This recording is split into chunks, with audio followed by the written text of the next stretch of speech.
Pressure is growing for Agriculture Minister Barnaby Joyce to impose stricter controls on imported food and make food labelling clearer for Australians. For more, he joins us now from Tamworth.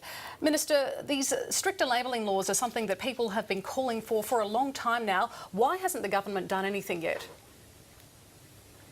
Well, we intend to do something. It was obviously in the Green Paper. I've been fighting for stronger country of origin labelling laws for quite a while now.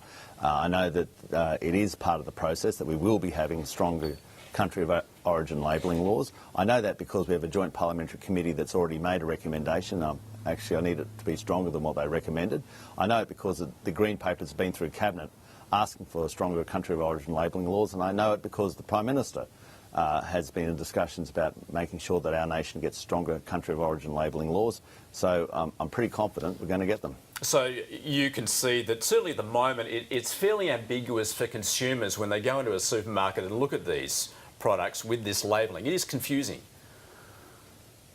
Oh, absolutely. And I was just looking at one of your staff's pump, and even on that it said made of Australian and imported ingredients. What exactly does that mean? What does it mean if it's made of Australian imported ingredients? Is it from Australia? As soon as someone sees the word Australia, they think safety, as they should, because we have the highest phytosanitary conditions. I don't think there's another place in the world that has tighter phytosanitary conditions to keep you healthy, to keep you safe.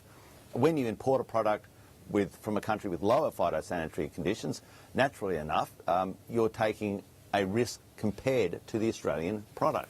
And that's why people want to find out when they make the spaghetti bolognese that the meat's from Australia, the pasta's from Australia, and the tomatoes are from Australia.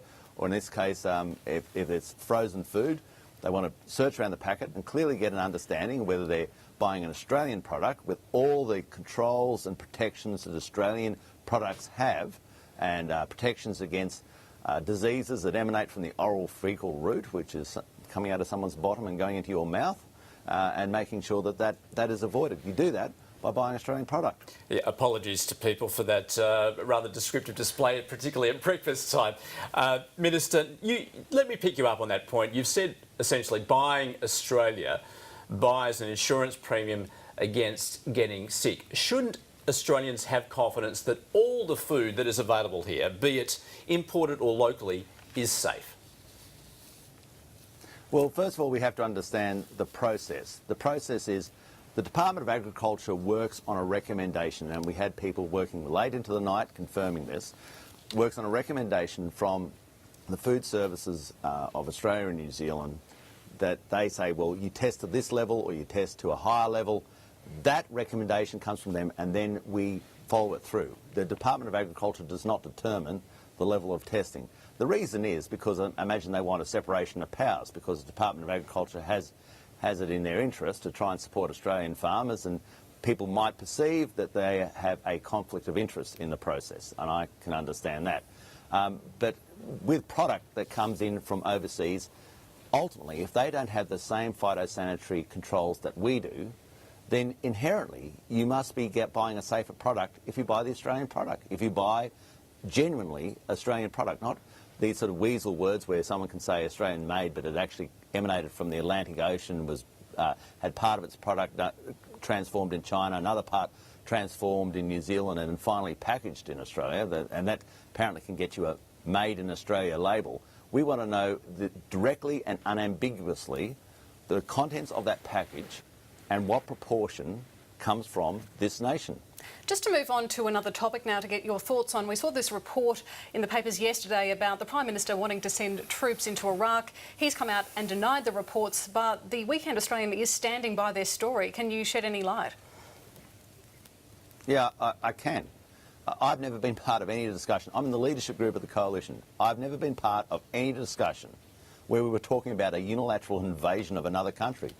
It is so out there, it's fanciful. So I don't doubt that the reporter someone has told them the story, but what I would say is, can you corroborate that story? Can you corroborate it from any reasonable source? I mean, how reliable is this? Is it from one source, from three?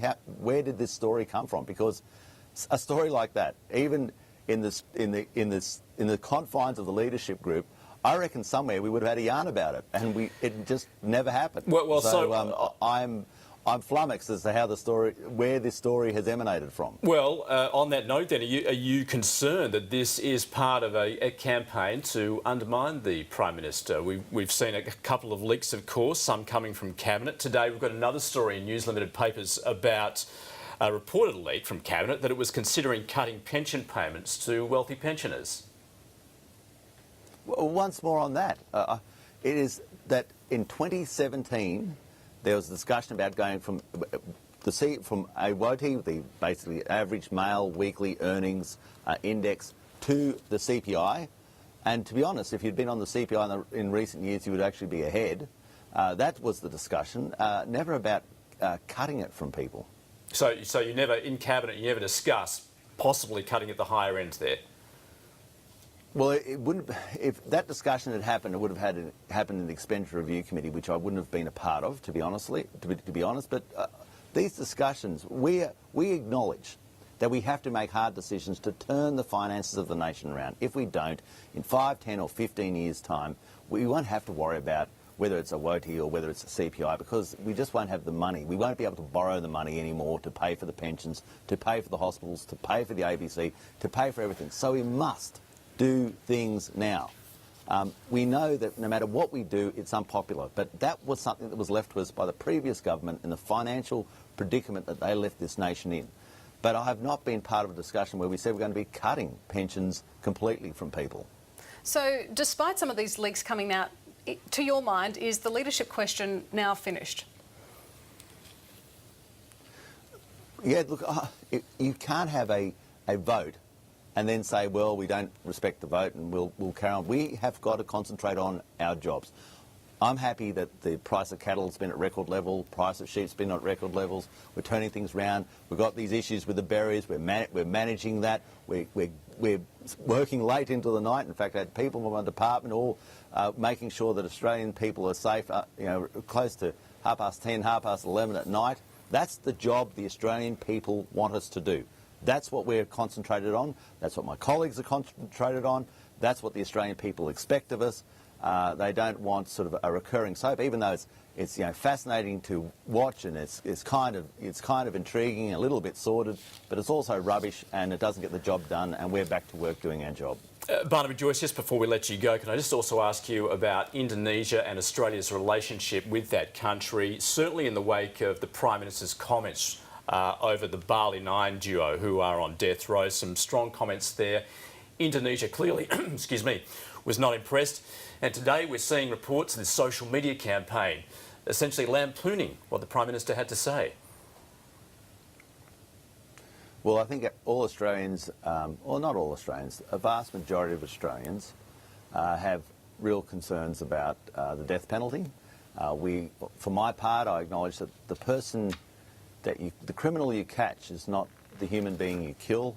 The human being you kill is a terrified individual, and we want to do whatever we can to implore the sense of compassion, to implore a sense that these individuals have repented. You'd see that in their actions, but we acknowledge that Indonesia is a sovereign country. But nonetheless, do you feel as though the Prime Minister perhaps overstepped the mark and relations are a little tense now between the two countries? Look, I'm absolutely convinced, no matter what happens today or anywhere, people are trying to work out, or someone will leak that it's somehow the responsibility of the Prime Minister of Australia. And this is part of that certain people are unhappy with him. But I think it's being incredibly unfair that the individual, the Prime Minister of Australia, is somehow being framed up for in some instances, the most ludicrous propositions. The most recent one being that this, wherever it came from, this story, which I can't find one colleague that's ever been part of, that somehow we're going to unilaterally invade another country. It's just total and utter garbage. All right, Agriculture Minister Barnaby Joyce speaking to us from Tamworth this morning. Thanks for your time. You're welcome.